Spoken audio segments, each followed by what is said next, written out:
안녕하십니까. 착한 입시 상담소 이석입니다. 지난번에 우리가 이제 뭘 했었냐면 언어 분해라는 걸 했었어요.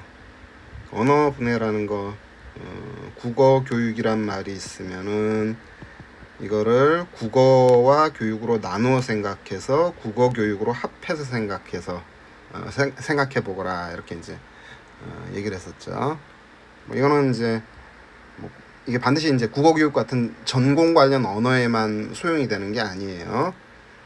수학이라는 말이 나오면은 수학에서 더 이제 말을 끌고 가려면은 수학을 구성하는 세부 요소를 가지고 또 말을 갖다가 이어서 이제 늘려 쓰는 거라고 할 수 있죠. 수학의 세부 요소는 뭐 방정식, 뭐 기하, 뭐 미적분 이런 것들에다가 여기서부터 블라블라 이렇게 가는 것도 일종의 언어의 분해 과정이라고 할 수가 있습니다.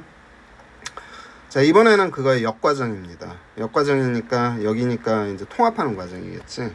근데 통합 이전에 우리가 이제 하나 생각을 해야 될 게 있어요. 어떤 거냐면은 우리가 이제 이런 말 글과 관련해서 이제 요약한다 이런 말을 많이 합니다. 요약이라는 개념이 있어요. 글을 줄여 쓰는 걸 요약이라고 하거든. 자, 이 요약과 관련해 가지고 우리 하나 생각해 봅시다. 이런 글이 있다고 합시다. 소크라테스, 플라톤, 아리스토텔레스 이런 글이 있다고 합시다. 아니 그게 무슨 글이에요? 그 철학자 이름이지. 그게 아니라 그냥 이걸 글이라고 합시다. 내가 이제 여기다 문장을 갖다 만들어 보기가 귀찮아가지고 이런 사례를 만들어 본 건데, 요게 지금 둘넷 여섯 여덟 열 둘넷 다섯 여섯 일곱 대략 한 띄어쓰기 포함하면 18자 정도 될 거야. 저희 자기소개서는 글자 수 제한이 있죠. 1번이 1500자, 2번이 800자, 3번이 800자 이렇게 돼 있어요. 이런 식으로 18자의 어떤 문장을 썼다고 가정을 하고 요거를 갖다가 10자 이내로 한번 줄여 봅시다. 어떻게 하면 될까? 그럼 이렇게 하면 되나? 소크, 플라, 아리스 이렇게 할까? 둘, 넷, 여섯, 일곱, 여덟, 아홉, 10자 정도 되겠네. 자, 문제는 뭐냐면은 소크, 플라, 아리스 이렇게 해버리니까 글자 수 줄인 거 맞지? 근데 그 소크라테스, 플라톤, 아리스토텔레스를 볼 때, 이쪽 문장을 볼 때는 그 의미가 소크라테스 철학자, 소크라테스의 제자인 플라톤 철학자, 아리스토텔레스, 플라톤의 제자, 뭐 철학자 이렇게 의미가 와 닿지만 소크, 플라, 아리스 이래 놓으면은 이게 뭔 소리지? 그지? 글자 수를 줄인 건 맞지만 의미가 지금 전달이 됐어요, 안 됐어요? 의미가 전달이 안 됐더라 이렇게 되는 거야. 자, 요약이란 건 뭐냐면 그냥 단순하게 기계적으로 글자 수 줄이는 걸 요약이라 하는 게 아닙니다. 요약은 뭐냐면은 글자 수도 줄여야 되겠지만 의미도 전달이 돼야 돼. 자, 요거 요약을 해보세요. 어떻게 하면 좋을까? 그렇죠. 그리스 철학자 이러면 되는 거지. 고대 그리스 철학자 이러면 되겠구나. 뭐 이제 적절하게 맞춰줘야 돼요. 그 글자 수에 맞춰가지고. 지금 이렇게 하니까 어떻게 돼? 이거 의미들이 다 전달이 되잖아. 뭐 실제 고대 그리스 철학자가 뭐 8분이겠냐마는 일단은 이 정도만 해놔도 이제 어느 정도의 의미가 전달이 되는 거죠. 요약이란 게 뭐냐면 바로 그냥 단순하게 기계적으로 글자 수 줄이는 걸 의미하지는 않습니다. 요새 보니까 이제 그런 얘기들 하대요. 자기소개서 쓸 때는 일단 많이 써놓고 나중에 줄여라 이런 식의 이제 조언들을 하더라고. 어드바이스 많이 나오죠. 1번이 1500자, 2번 800자, 3번 800자 이렇게 돼 있으니까 그거보다 훨씬 많은 양의 글자 수를 만들어 놓고 줄여라 이러는 건데, 글자 제한된 글자 수보다 너무 많이 만들어 놓고서 나중에 줄이려고 그러면 죽어납니다. 예를 들어서 1번이 1500자인데 한 15,000자 써놓고 이거 10분의 1로 줄인다고 생각해봐. 견적 나오겠어요? 안 나온다고. 적절한 수준으로 써야 되는 겁니다. 뭐든지 그렇게 함부로 글자 수 글을 많이 써놓고 줄여라 하는 조언은 굉장히 무책임한 조언이에요. 이 15,000자를 1,500자로 줄이려면은 이런 의미까지 담으려 그러면 그거 의외로 어려워요. 그거 굉장히 어렵고, 되려 줄이고 이런 식의 어떤 공통점 요소로 줄이다 보면 나중에 되려 무슨 뜻인지 더 모르게 돼 있어요. 뭔 말인지가 되죠? 일단 이게 어떤 글자 수 줄이는 데 있어서 어떤 형식상의 줄임을 이런 식의 이제 공통점에서 이제 뽑아낸다 이렇게 하는 건데, 요약을 더 줄이게 되면 그게 뭐가 되는 거냐면 주제가 되는 거예요. 그러니까 해당 글을 갖다가 딱 상징하는 어떤 몇 개의 단어로 딱 잡히는 거, 그게 이제 주제, 테마라고 하죠. 근데 우리가 쓰는 자기소개서도 일종의 테마가 포함이 되어 있어요. 뭐냐면은 나라는 사람의 어떤 상징 내지 이미지가 무엇인지를 분명하게 나타내 줘야 돼요. 그 글을 읽으면서 딱 잡힐 수 있도록 그렇게 구도를 짜야 되는 거야. 그런 측면에서 지금 언어의 통합이라는 얘기를 하는 거거든. 그러니까 자기소개에서 글 내에 상존하는 어떤 그 단어들이나 어구들이나 이런 거를 통해서 딱 필이 오는 그런 이미지가 잡힐 수 있는 그런 무엇이 있어야 되는 거라고. 보통 뭐 키워드니 키센텐스니 그렇게 얘기하는 케이스들이 있는데, 이거는 나중에 이제 글을 써놓은 다음에 바라보니까 그렇게 보이는 거고, 실제로는 좀 요거랑은 다른 거예요. 지금 하려는 건 이제 상징을 찾아내는 건데, 사람이 이 글을 읽고 얘 글의 의도가 뭐겠구나라는 걸 이렇게 선명하게 알 수 있는 그런 의도를 드러내는 게 이제 언어의 통합이라고 할 수가 있어요. 통합이라기보다는 통찰이라고 하는 게 좋겠지. 사례를 가지고 합시다.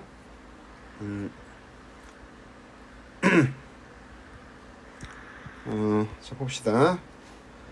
제가 기계공학에 관심을 갖게 된 계기는 삼각함수와 물리학 때문입니다.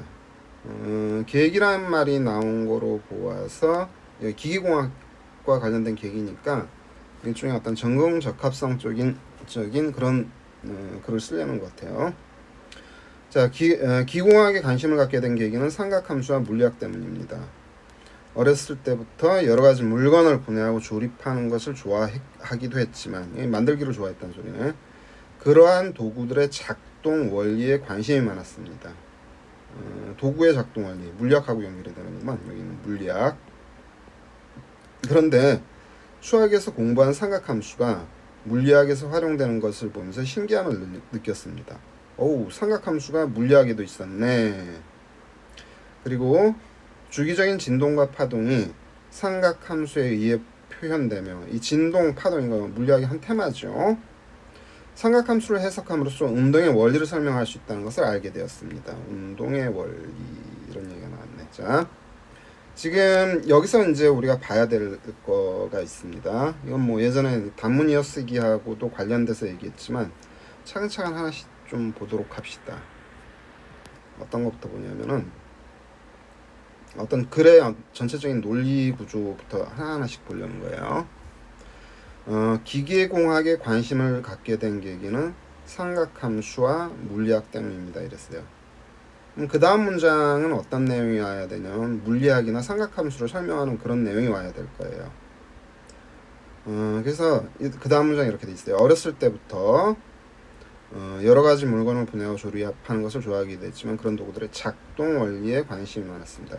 자, 이건 뭐냐면 앞에 있는 물리학을 설명하는 거네. 작동 원리가 물리학의 내용이니까. 그 단문 이어쓰기 할 때 어떻게 하라 그랬냐면 앞문장 다음 문장 사이에 교집합적인 내용이 들어가면 된다고 그랬었지. 여기서 이제 작동 원리가 일종의 물리학하고 연결이 되겠죠. 그 다음에 여기 이제 작동 원리에 관심이 많았으니까 그 다음 문장은 작동 원리 관련된 거 어쩌고저쩌고 쓰겠죠. 그런데 수학에서 공부한 삼각함수가 삼각함수란 말을 여기다 했었거든. 자, 이걸 여기로 가져와서 얘기를 하네. 삼각함수가 물리학에서 활용되는 것을 보면서 신기함을 느꼈습니다. 자, 이 순간 어떤 일이 벌어졌냐면은 요 앞에는 작동 원리, 여기 삼각함수 이렇게 등장했거든. 근데 이 삼각함수가 어디에 들어가 있대? 물리학에 나타난다는 거야. 그러면은 이 삼각함수가 물리학과 저절로 또 연결이 돼 버리겠죠. 삼각함수가 물리학에서 활용되는 것을 보면서 신기함을 느꼈습니다. 그리고 주기적인 진동과 파동의 원리를 설명할 수 있다는 것을 알게 되었습니다. 하면서 이제 그 다음 내용들이 쭉쭉 내려가게 돼 있어요. 자, 그런데 이제 요 어떤 전체 글에서 파악해야 되는 건 어떤 거냐면은 아마 어떤 기계공학이라는 학과를 지원하고자 했나 봐요. 그러면 이제 우리 앞에서 했던 언어 분해라는 측면에서 보면 이 기계공학이란 말을 뭐 기계로 나누고 공학으로 나누고 뭐 이런 식의 이제 접근도 할 수 있을 것이고, 아니면은 기계공학을 구성하고 있는 개별적인 학문들이 또 있어요. 뭐 동력학이니 유체역학이니 이런 것들이 있거든. 동력학, 유체역학에 관련된 어떤 내용들을 갖다 뭐 설명하는 그런 글을 쓸 수도 있었는데, 지금 요 케이스는 어떻게 하고 있냐면 기계공학에 관한 얘기를 꺼내면서 여기에 뭐가 티 나왔냐면은 물리학이 티 나왔어요. 기계 작동원리가 물리에 있으니까. 그리고 여기에서 삼각함수를 매개고리로 해가지고 뭐가 나왔냐면 이제 수학 이야기가 나온 거예요. 삼각함수가 수학이잖아. 여기 뭐 주기적인 진동과 파동이 삼각함수에 의해 표현되며 어쩌고저쩌고. 이건 물리에도 나오는 내용이고 이제 수학에도 나오는 내용이죠. 그럼 이 케이스는 어떤 거냐면은 언어 분해가 아니라 언어의 상위 개념으로 쫓아 올라가는 거예요. 기계공학이라는 하나의 소재로부터 기계공학의 상위에 있는 물리학, 그 다음에 기계와 물리의 상위에 있는 수학, 이렇게 상위 개념으로 올라가면서 어떤 자기 자신의 어떤 통찰을 보여주고 있는 거예요. 무슨 말인지 되죠? 그러면은 지금 기계공학이라는 작은 소재에 관심을 표명했는데, 설명을 무엇으로 하는 거냐면 기계 위에 있는 상위 그 통찰적인 어떤 내용으로 설명을 이끌어가는 거라고. 솔직히 까놓고 얘기해서 우리가 기계공학에 대해서 얼마나 알아요? 고등학생이 알아봤자 그게 그거지, 그지? 그래 놓으니까 기계공학이라는 학문을 포섭할 수 있는 수학 혹은 물리학의 내용을 가지고서 내가 기계공학에 대해서 이만큼 이해하고 있다, 나의 관심이 이 정도의 이해까지 가 있다, 이런 것을 보여주는 방식으로 글이 전개가 되고 있는 거예요. 그래서 결과적으로는 기계에서 출발했지만 수학과 물리학이라는 어떤 더 큰 상위 학문으로 통합이 돼 가는 거지. 그러면은 이 글을 읽는 사람 입장에서는 어떻게 되냐면 이거 수학하고 물리학 잘하네? 그러면은 우리 대학에 와서 기계공학 하는데 아무 지장 없겠네, 이렇게 이제 받아들일 수가 있는 거죠. 오케이? 자, 그 다음에 다른 측면을 하나 봅시다. 요 사례 1 같은 경우를 몇 번에다가 배치하면 좋을까? 우리 그 이야기 배치하는 거 지난번에 한번 했었으니까. 그러니까 그 1번이 뭐 우리 그 1번이 뭐냐면은 진로와 관련하여 본인에게 의미 있는 학업 그 뭐죠? 학습 경험과 학습 경험이었던가? 학습 경험과 교내 활동 중심 기술하는 거. 그 다음에 2번이 뭐냐면은 타인과 공동체를 위해서 노력한 과정과 이를 통해 배운 점이에요. 그리고 이제 3번이 보통 일반적으로 지원 동기 관련된 거라고 되어 있거든. 자, 그러면은 지금 요 사례 1에 나온 요 케이스, 이 문장을 그냥 우리가 지금 뭐 세세한 여기 이제 생략된 게 많기 때문에 뭐 이렇게 그거까지 고려하기는 좀 그렇고, 일단 겉으로 드러난 것만 가지고 판단을 해봅시다. 몇 번에다 넣으면 되지? 그치? 제일 먼저 많이 얘기될 게 이제 뻔하지. 지원 동기에 넣으면 적절하겠구만. 3번에다. 그죠? 기계공학 지원 계기로 해도 되는 거고. 그런데 기계공학 얘기를 하면서 삼각함수, 그 다음에 수학, 물리학 이런 얘기들이 아마 여기에 줄줄줄줄 붙어 있을 거라고. 몇 번에 넣어도 될까? 그렇죠. 1번에다 배치해도 아무 지장 없어요. 1번에다 배치해도 문제가 없다는 사실이야. 근데 2번에다 배치하기는 좀 어색하지. 그렇죠. 왜냐면은 2번은 뭐냐면 타인과 공동체에 관련해서 이야기가 돼야 되는데, 현재까지 여기에서는 타인과 공동체에 관련된 부분이 안 나타나고 있잖아. 만약에 여러분이 이거를 갖다 2번에 배치하고 싶다면은 타인과 공동체 여기다 밀어넣으면 되는 거예요. 그리고 2번 항목에 이 배운 점이라는 거에 학습 경험 집어넣어도 아무 지장 없습니다. 무슨 말인지 이해되시죠? 이게 타인과 공동체의 위해라는 게 꼭 반드시 저번에 얘기했지만 뭐 봉사활동이나 동아리 활동이어야 되는 건 아니라고. 어떤 타인과 공동체와 어울리면서 뭐 수학에 대한 나의 깨달음, 뭐 물리학에 대한 나의 깨달음 이런 거 뭐 여기다 배운 점을 집어넣으면 상관없는 거니까. 근데 일단 요 사례 1 같은 경우는 현재로서는 요 3번과 1번이 적절해 보여요. 사례 2로 갑시다. 비문학 지문의 해결을 위해서 윤리와 사상을 공부했지만 그곳에서 만난 철학은 공부하고자 하는 학문이 되었습니다. 이 친구 웃기네. 비문학 지문 공부하려고 윤리와 사상을 공부를 했대. 그 비문학은 원래 비문학이 좀 그런 면이 있죠. 어떤 지식적인 요소들로 커버해야 될 면도 좀 있죠. 근데 실제로는 그렇지는 않아요. 비문학 쪽 지문들은 그냥 되려 논리 지문이기 때문에 그렇게 공부 많이 안 해도 돼요. 근데 일단은 이 친구 같은 경우 좀 선입관을 가져버렸네. 윤리와 사상을 공부한 거 배경지식만 알아야 된다 이 생각으로 봤겠지. 자, 윤리와 사상을 공부했지만 그곳에서 만난 철학은 윤리와 사상 속에서 누굴 만났죠? 철학을 만나버렸네. 비문학, 윤리와 사상, 철학. 자, 지금 학문의 개념이 점점 어떻게 되고 있죠? 더 넓어지고 있고 깊어지는 쪽으로 가고 있네. 자, 이제 그 다음에 철학에 대한 얘기들이 블라블라 나왔을 거고 그 중에 일부입니다. 사람으로서 당연한 도리로 라는 생각으로 철학이 뭐냐면 사람됨을 익히는 학문이에요. 사람이 무엇인가 이런 걸 익히는 학문이죠. 사람으로서 당연한 도리라는 생각으로 참가한 수요 집회는 경험을 얘기를 하고 있네. 철학에 대한 관심의 범위를 사회로 넓힌 계기입니다. 자, 철학을 나는 철학에 관심을 가졌고 윤리와 사상이라는 매개고리를 통해서 이해를 했다. 그래서 그 실천 사례로서 수요 집회에 참가를 한 거야. 사회로 넓힌 계기입니다. 위안부 할머니들에 대한 아련함으로 참가했지만은 위안부 할머니들의 얘기를 들으며 우리 사회가 이들에게 얼마나 매몰찼는지 알았습니다. 라고 하고 있네. 나만의 도덕적 인식도 중요하지만 내 이웃의 도덕적 인식도 중요하다는 생각을 하게 되었습니다. 자, 이 케이스는 이제 정리를 합시다. 스타트는 이제 비문학이요. 근데 요거로 이제 윤리와 사상으로 연결이 되고 그다음에 이게 이제 철학으로 갔습니다.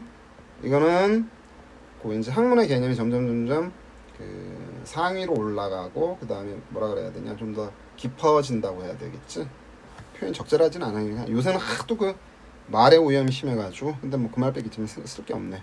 근데 이 철학에 대한 그러니까 고등학생이 철학을 공부해봤자 얼마나 공부했겠어요. 그러나 관심을 가지고 이해를 쏟으면서 뭐를 했냐면은 이 실천 사례가 나왔네. 수요 집회에 참가를 한 거지. 수요 집회에 참가해가지고 거기서 어떤 깨달음 혹은 어떤 본인의 의미, 어떤 배운 점이 있었어요. 그게 뭐냐면은 그 뭐라고 해야 되냐, 인권, 도덕에 관한 거지. 인권과 도덕에 관한 내용이 지금 야의 어떤 배운 점이 될 수도 있고 본인의 의미가 될 수도 있는 거지. 그럼 이 케이스도 보세요. 이건 어떻게 한 거냐면은 비문학이란 좁은 데서 출발해서 철학이란 넓은 데로 갔다가 구체적인 이제 철학의 사례로서 구체적인 실천 사례로서 좁혔다가 원래 구체가 추상보다 좁으니까 그랬다가 다시 뭐냐면 자기 자신의 깨달음으로 이렇게 티 나온 거예요. 도덕적 인식이 얼마나 중요하냐 이런 거죠.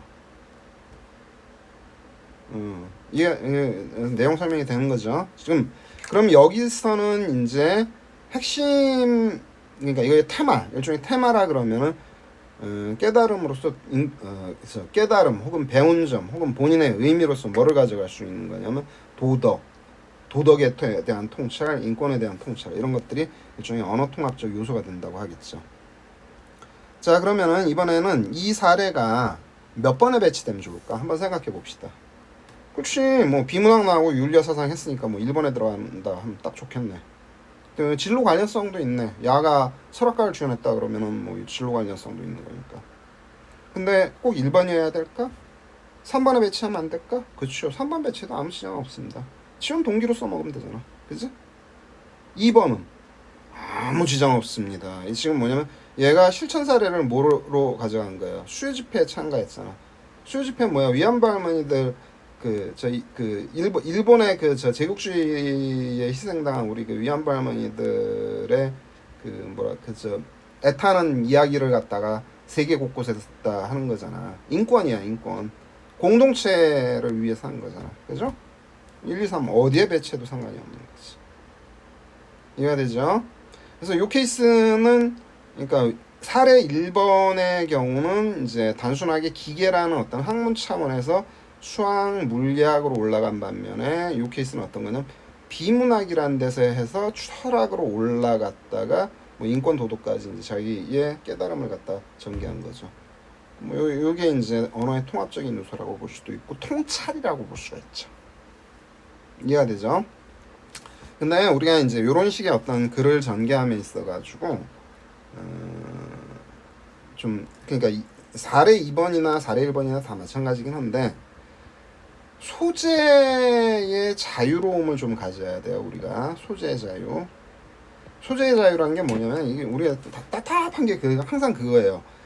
예를 들어서 한국사를 내가 소재로 채택했다고 합시다. 그러면은 오로지 여기다 그냥 한국사 얘기만 줄라 쓰려 그래요. 안 그래도 돼요. 한국사를 가지고 한국사에서 저기 국어를 꺼내올 수도 있는 거고 수학을 꺼내올 수도 있는 거고 영어를 꺼내올 수도 있는 거예요. 그러니까 우리 좀 고정관념을 탈피를 하세요. 그래야지 선입관이 없어야 돼. 고정관념이 탈피돼야 자유롭게 나의 깨달음을 내놓을 수가 있는 거라고. 이해되죠? 자, 이번에는 아주 좀 뭐라 그럴까 이렇게 좀 획기적인 걸 하나 봅시다. 2학년 때 아두이노 강좌할 수 강했습니다. 저 참고서면서 얘기하면 이 친구는 저희 심리학과 간 친구야. 심리학과. 근데 갑자기 아두이노가 티 나오네요. 이거 저 문과요, 이과요?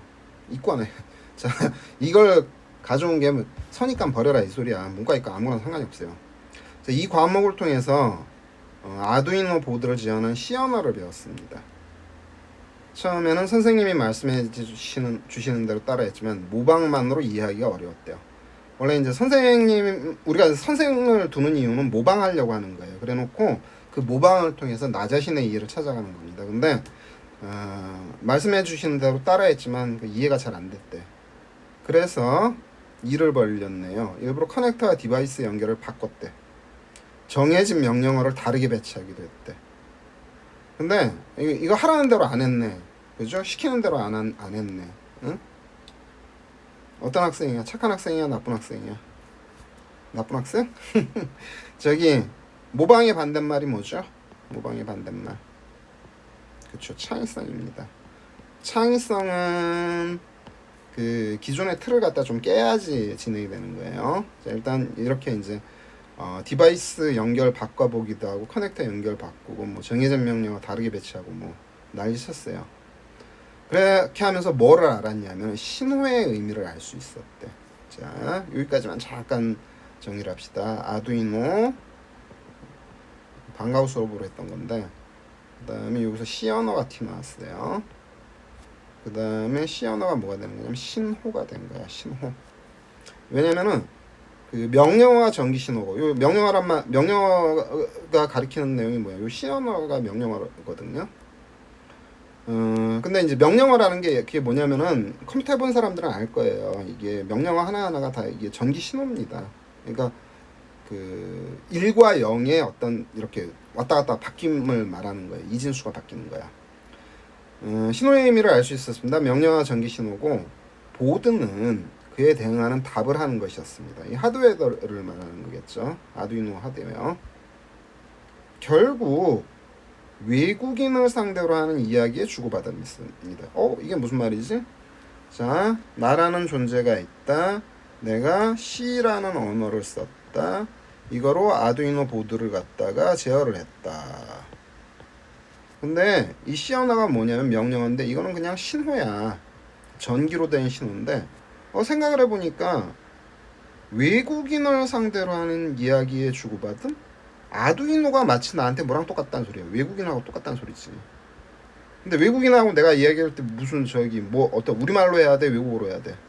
그치, 외국인이 우리말 알면 뭐 상관이 없는데 외국어로 해야지. 영어로 하는 게 제일 편하죠. 월날이요? 지금 글의 배치가 어떻게 되죠? 아두이노 외국인, 시언어 외국어 이런 구조가 되고, 시언어와 외국어는 뭐죠? 일종의 신호가 돼버리네. 자, 계속 봅시다. 결국 외국인을 상대로 하는 이야기의 주고받음이었습니다. 이를 통해 가장 크게 느낀 것은 익숙하지 않은 대상과 대화를 하려면은 약속된 언어를 사용해야 한다는 사실입니다. 컴퓨터도 낯선 외국인일 수 있기 때문입니다. 요 앞에 얘기한 게 그대로 나와버렸네요. 그러면은 지금 이야기 구조가 어떻게 되느냐? 아두이노에서 시작해서 C 언어를 거쳐 신호라는 데로 갔다가 이게 지금 뭐가 되는 거냐면 외국어로 바뀌어버렸네. 외국어로 바뀌고 외국인으로 이제 또 이렇게 바뀌어가는 이런 형태가 되나. 요거는 비교표입니다. 여기는 명시적으로 얘기를 안 하고 있는 거지만, 자, 여러분 생각해봐. 나는 아두이노를 제어하는 C 언어 잘 써라고 얘기를 했어요. 맞죠? 이리저리 막 찔러보면서 했으니까. 근데 C 언어를 갖다 뭐로 등치시켰지? 외국어로 등치시켰지. 이 글에서 얘기하는 건 뭘까? 나 C 언어 잘한다는 얘기야? 외국어 잘한다는 얘기야? 그렇죠. 외국어 잘한다는 얘기예요. 외국어를. 낯선 C 언어도 이렇게 내가 해냈는데 뭐 외국어를 잘하면 못하겠냐 이런 거겠지. 응? 낯선 언어를 나는 잘할 수 있다라는 걸 얘기를 하는 거예요. 여기서는 이제 통합 언어가 뭐가 되는 거냐면은 이 신호라는 개념이에요. 이 친구가 뭐를 했냐면은 C 언어든 외국어든 이거 다 랭귀지야. 랭귀지는 뭐냐면 시그널, 신호야. 이렇게 이제 정의를 하는 그런 구조로 전체 구도를 짠 겁니다. 오케이. 자, 오늘 이제 요 동영상에서 이제 통찰 부분에 대해서 얘기했고, 다음번에는 그 문단 이어쓰기 얘기할게요. 문단 이어쓰기 하고, 그 다음에 그 우리 이 자기소개서는 1, 2, 3번 문항으로 여기 나뉘어 있지만 1, 2, 3번 문항 전체가 거기에 쓰여져 있는 글 자체가 하나의 이야기처럼 돼야 되거든요. 그래서 다음번에는 문단 이어쓰기와 하나의 이야기, 통일된 이야기라 그럴까? 통합된 이야기? 이 부분을 이제 설명할 겁니다. 그 전에 마찬가지로 이 4례 3번 몇 번에 4례 3번을 자기소개서 1번, 2번, 3번 중에서 어디에 배치하면 좋을까요? 뭐 1번 배치하면 딱 좋죠. 그죠? 이거 학업 역량이잖아. 학습 경험이고. 아두이노를 통해서 외국어까지 갔다. 외국어 그러니까 아두이노 C 언어를 통해서 외국어도 아두이노 C 언어 공부하듯이 외국어도 나는 공부한다 이러잖아. 그러니까 원래 외국어 잘하려면 어떻게 해야 돼? 문장 달달달 외워야 돼요? 아니에요. 그 문장 외워놓은 거를 갖다 이리저리 쪼개서 다시 맞추고 해가면서 하는 겁니다. 외국인하고 대화도 해보고 3번에 이제 배치해도 아무 문제가 없겠네요. 그죠? 그렇게 하는 거고, 만약에 여기에다 그 지금 아두이노를 가지고 얘기를 했는데 요쪽 여기 이제 요 파트에다가 여기 이제 땡땡땡으로 처리된 부분에다가 어떤 외국인과의 경험 이런 거가 들어가면 2번에도 배치를 할 수 있을 거예요. 혹은 뭐 외국어 동아리 같은 게 들어가 있으면. 근데 일단 요 내용만 가지고는 이제 1번하고 이제 3번이 적절하겠죠. 그죠? 자, 오늘 여기까지 하도록 하겠습니다. 수고했습니다.